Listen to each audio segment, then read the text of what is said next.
Please give it up for Buffalo's own Thom Tran,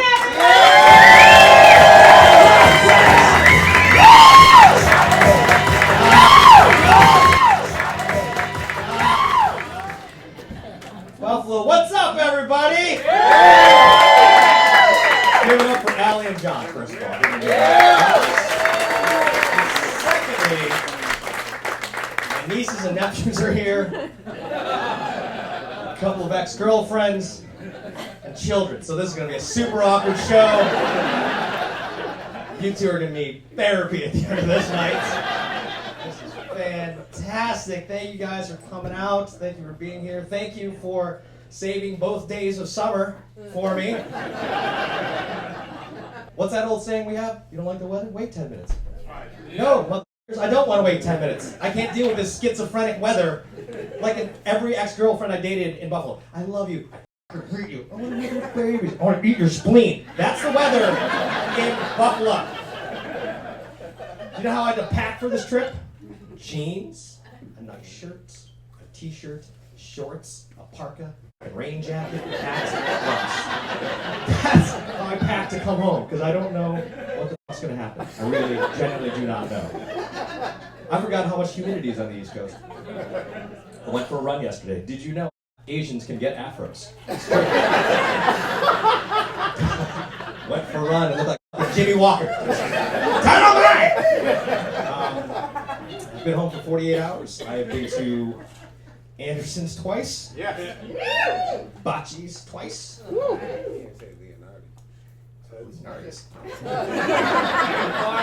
Ted's 3 times. I went to EMCMC to get my arteries unclogged, because that shit builds up people. You can't eat. Do you guys know you can't eat that shit all the time, right? You can't. I've been on the road for 6 weeks touring all over the country, and I made this my last stop before I went on break so I could go home and fucking work out for the next 6 weeks just to get back into shape. Because I tell you what, not enough gay guys are hitting on me in Hollywood. That's how I know I'm getting out of shape. It's no good. I've been on the road touring across the states for the Air Force. I've been doing Air Force bases all over the United Mississippi we went to. I realized there's a lot of racism going on. But they're trying to get better. These racists are trying to get better. They are. They're trying. This is a fucking true story. Pulled up to a base. It's 2 o'clock in the morning. Pull up to the front gate. There is an 80-year-old security guard, civilian, way too old to be a security guard at a military installation. He asked me for my military ID. I said, I'm a civilian contractor. I don't have my ID on me. Here's my California driver's license. So he takes it and he goes, I gotta call this in. Fine. Puts my driver's license right up here. Calls the MPs and he goes, I have a California driver's license. Charlie, 1, 2. I'm like, stop. It's Echo 137. I know my fucking driver's license number. He goes, all right, Echo 1, 3, and then he's up again. And then I hear the MPs on the other side go, oh, we're gonna come down and check this guy out. So 3 o'clock in the morning, the MPs don't want to leave their gate, so they come out. They're pissed off already. The one MP takes my driver's license, scans it. The other MP is standing in the guard shack looking around, and he sees a poster of me that says I'm performing on the base.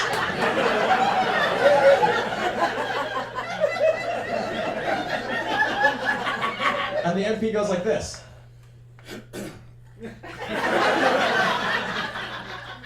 Hey man, is this you?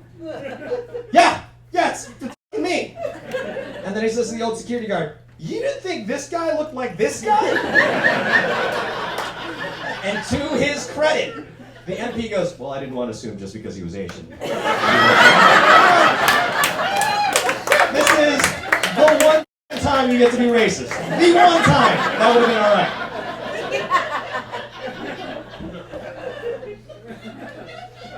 A lot has happened since I've been gone. I've done a lot of TV since I've been gone. I did Blackish on ABC, which was that's not the reaction I get from my black friends. I tell my black friends I was on that show, and they're like, really? Blackish?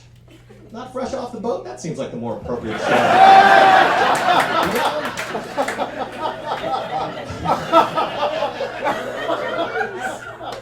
Blackish, one episode, one scene, 40 seconds. The best part about that was that Blackish is my ex-girlfriend's favorite show.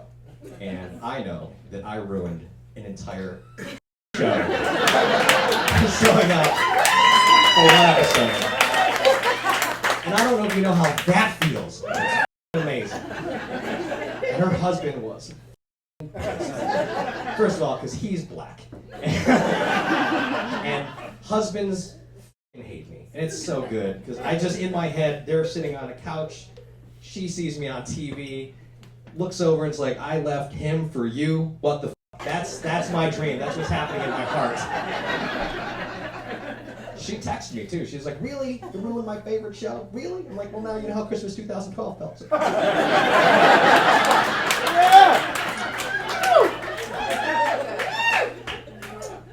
I was on SEAL team earlier this year. I did not play a SEAL. I did not play a soldier. I did not play any military. You may have missed me on this episode, because on this episode of SEAL team, I played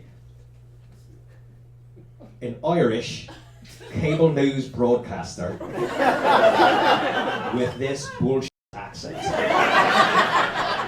But for only 2 of the 4 scenes I was in. And I love this story because Hollywood is so confused. People think, I don't know what they think. I got a call from my agent. He says, the producers of SEAL Team want you specifically to come audition for this show. She said, the casting director's seen you before, the producer listens to you on the radio, and a couple of guys have seen you do stand-up, so they specifically asked for you. I said, okay. And then my agent says, here's the thing, they want to know if you can do an accent. And my first thought is, these motherfuckers want me to be a fucking Chinese guy. That's my first thought. So I'm like, fine, what accent do they want? That's a weird thing. They said, Australian, what else? What else? Of course. Tran, that sounds super Australian. I'm like, you said they know who I am, right? They listen to me on the radio. He goes, I don't know. Here's the problem, I can't do an Australian accent, but I can do a tight Irish accent. So I go in and I start doing the audition in my Irish accent. And the casting director stops me and goes, wait, do you know the difference between Irish and Australian? And I said, I do, but my accent doesn't.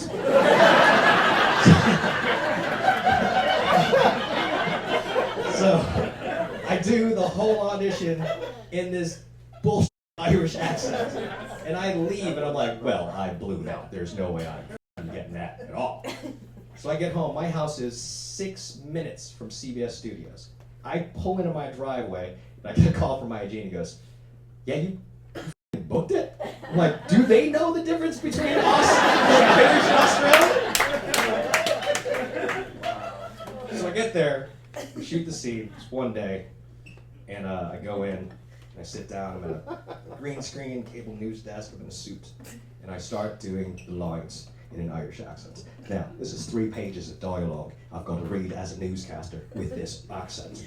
So I've memorized it with this accent, with the inflections, with the stutters, everything. I start reading the script, the director goes, stop, what the f*** are you doing? Like, this is how I auditioned. And she goes, no, I listen to you on the radio every day. Just do it in your regular broadcasting voice. I'm like, are you f***ing kidding me? So I do the entire scene in my regular KNX 1070 news radio broadcasting voice, because I work on the radio in Los Angeles. And then they stop, we do the whole thing, it's like 10 minutes to shoot, and then I see her go like this. All right, let's do it in Irish.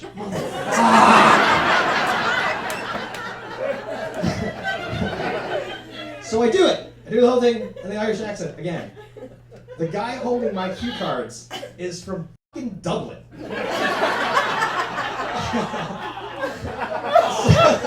Yeah. 2 pages and I hear, this is fucking rubbish, mate. I'm like, I know what I sound like. Earlier that day, I had stopped at a grocery store called Ralph's. It's like Thom Tran. And they had this sign up, and they were hiring veterans. And I'm sure most of you know, I'm an Army veteran. And there was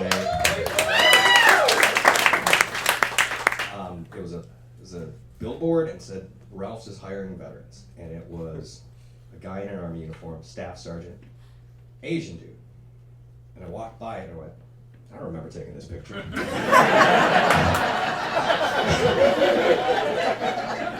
And my buddy goes, that's not you. It's a Chinese guy, stop being so racist.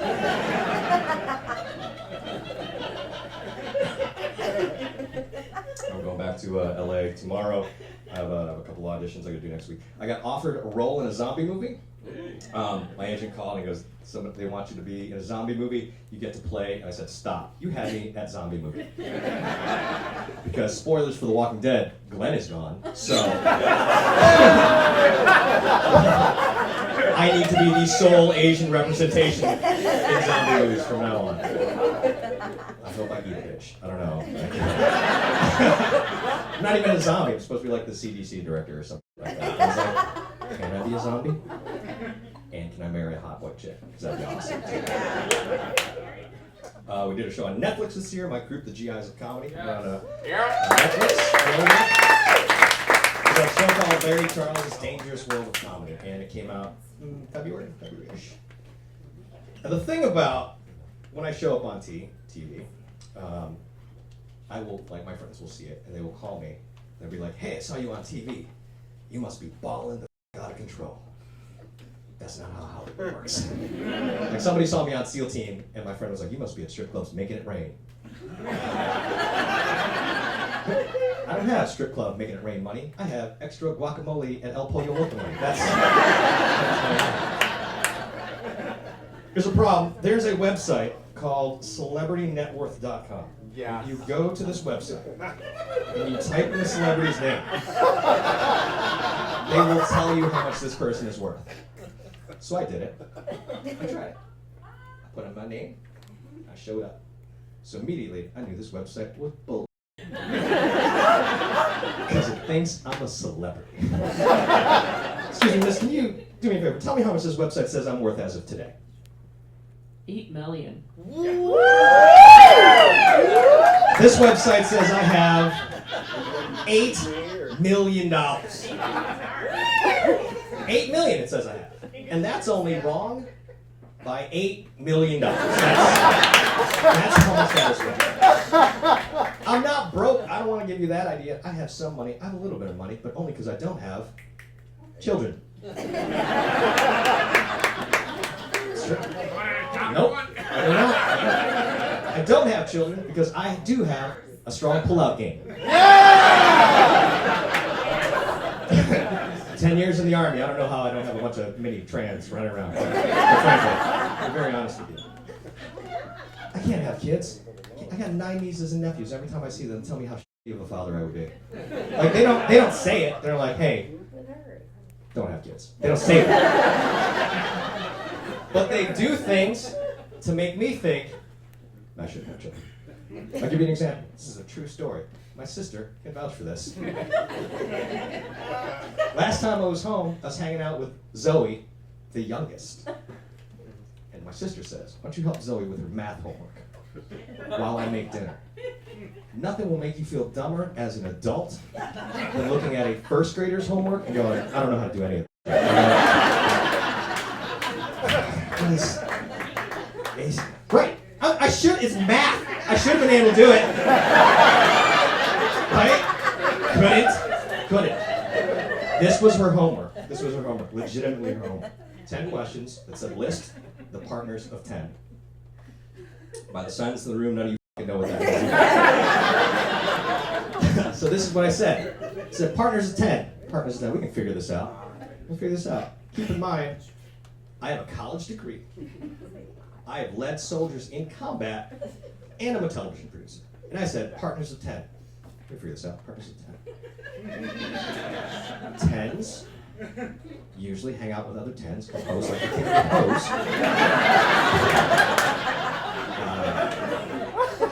You might have a couple of ugly friends, like a 4 or a 5.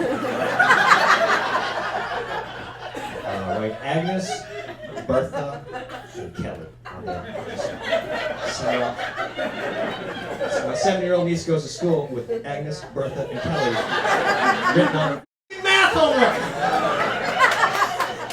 My sister calls me. She's like, "Why is my 7-year-old telling people hose kick it with hose?" So let her hang out with me.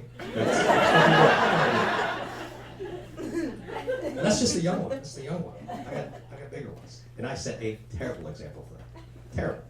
Oldest one, Alex, is 20. Good-looking kid. He's in college. That Netflix thing came out.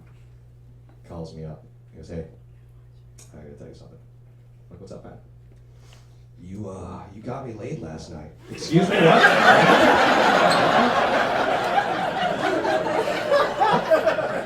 What's going on? What happened? I had this girl over at my dorm. And first date. She said, "What do you want to do?" I said, "My uncle's on Netflix."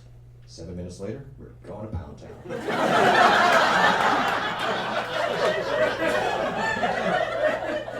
First of all, 7 minutes. Well done. That's a tramp on the record.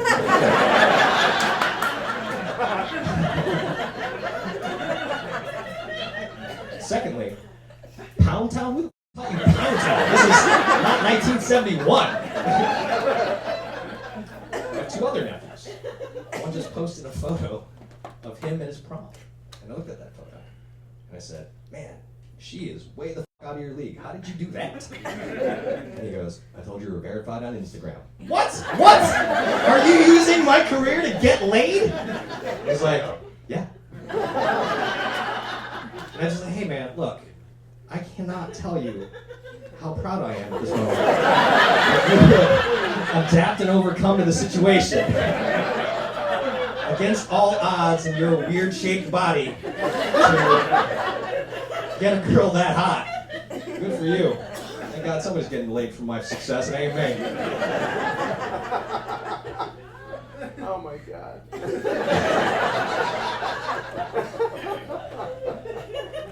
I gotta be careful what I say around kids. I do. I got another one. Bruce. He's 10. Oh no. He's hanging out with him. He's hanging out with him. We're just hanging out at the mall. He's just sitting down. I have 2 phones. I have a personal phone and I have a work cell phone. And he's sitting down, and I'm texting on my work phone. I'm texting on my personal phone. And somebody goes, "Hey man, how come you have 2 phones?" Bruce, without missing a beat, goes, "Hose."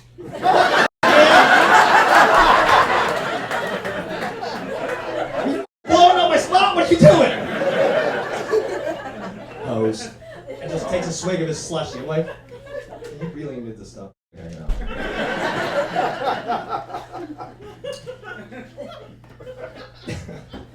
Is his mom here? She's not, right? Good. No. All right. I would never see that kid again. Was I married the last time I was home? Was I?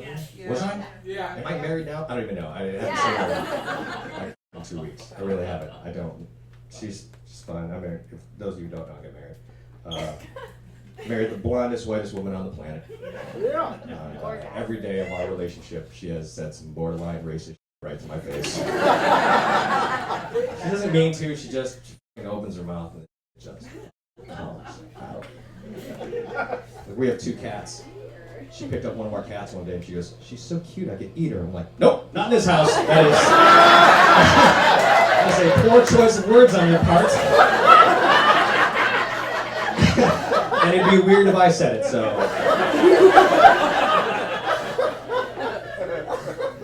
She wanted me to take my cats trick-or-treating this year. She wanted me to buy costumes for my cats and take them trick-or-treating. So I went to Target to look for costumes for cats. I don't know if you've ever looked for costumes for pets. The only thing they have is hot dogs and hamburgers, right? I feel like as an Asian man, it'd be weird to dress my cat up like food and take it for a walk through North Hollywood, because that is a lot of questions I don't want to answer. I don't know if she loves my family. My family loves her to the point where she is learning Vietnamese to speak to my family. I don't even speak Vietnamese, so I don't have to speak to my family. I don't know if she I don't know if she's just like trying to be a smartass half the time. She's very brilliant, but sometimes she says stupid. Give an example. I got to perform on the USS Iowa, which is a World War II battleship in the port of Los Angeles. It was a USO show. I got to perform for 200 sailors. I got to open for Vince Neil from Motley Crue, which was awesome. The cool thing is, her grandfather served on the Iowa in World War II. So I said, honey, do you want to come down to the show? Grandpa served on the ship. He was in the Navy. I was in the Army. It'd be cool if he came to the show. My wife goes, I don't know. I feel weird being on a boat where my grandpa hunted your grandpa.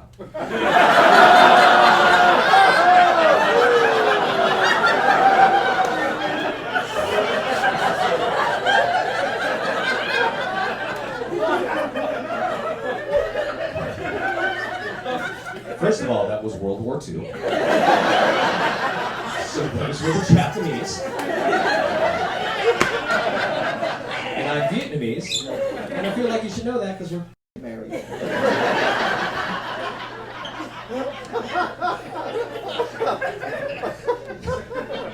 Don't know if she's trying to be a smartass. She's not a comedian. She works in an office. And she's just... I host this podcast called The Sex, Jokes, and Rock and Roll Show. I interview porn stars, comedians, and musicians, right? So this year, right before my birthday, I had a porn star on.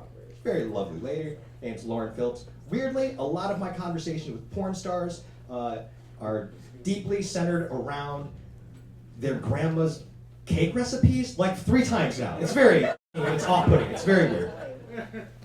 But before she left, she was like, hey, for your birthday, do you want to come to a porn set? And I said, yeah. Not because I want to see people having sex, I just have a bucket list of things I want to do. So I said to my wife, I'm like, is it okay if I go to this? And my wife says, sure. And I went, all right. And then I said, hypothetically, what if I get there?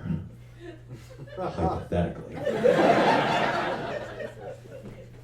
They say to me, hypothetically, Tom, one of the stars couldn't show up. Hypothetically. And we need you to fill in. What would you say? Hypothetically. And my wife looks me dead in the eyes and goes, as long as he treats you like a lady.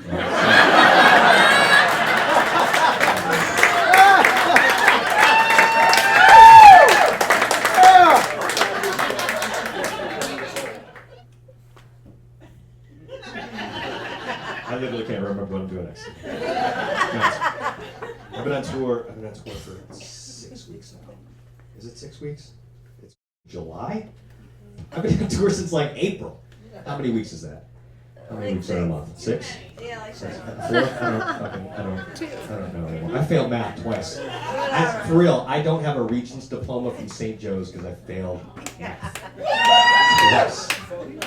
Twice. People think I'm joking. There is a letter from St. Joe's to my family telling them that I got a 59 in math. A few weeks ago, my older sister sent me a letter, sent the family a family-wide text message with a letter saying that my niece was accepted with like a big scholarship to a college. And then immediately sent a photo from St. Joe's saying that I got 59 in math. Yet another reason I should not have children. Because clearly the dumb genes are coming through here. I'm going to go back on tour, and I'm going to keep touring as long as I can, for as long as I can, because, like I mentioned, for those of you who don't know, spent very formative years of my life in the military.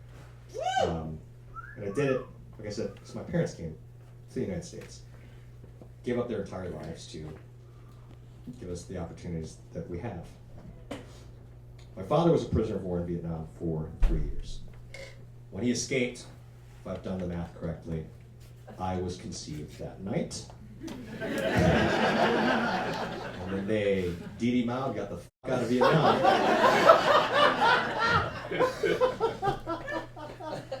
And my mom lived through that.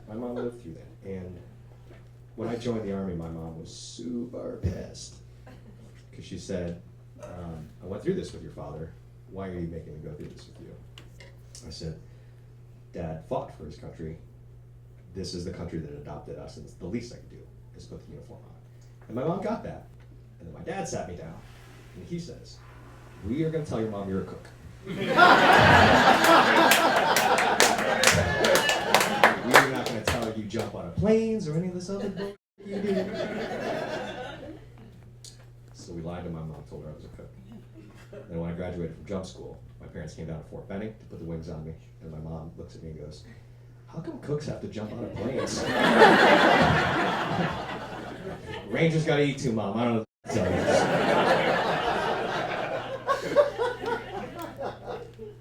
you. My mom died in 2010. She had cancer. Before she died, my dad sat her down and he said, you know, he really wasn't a cook, right? My mom goes, oh yes, cooking is terrible. I knew that. Guys, thank you so much for coming out tonight. My name's Thom Tran. I love the shit out of you guys. Stick around, have some drinks. Give it up to Allie. Good for John.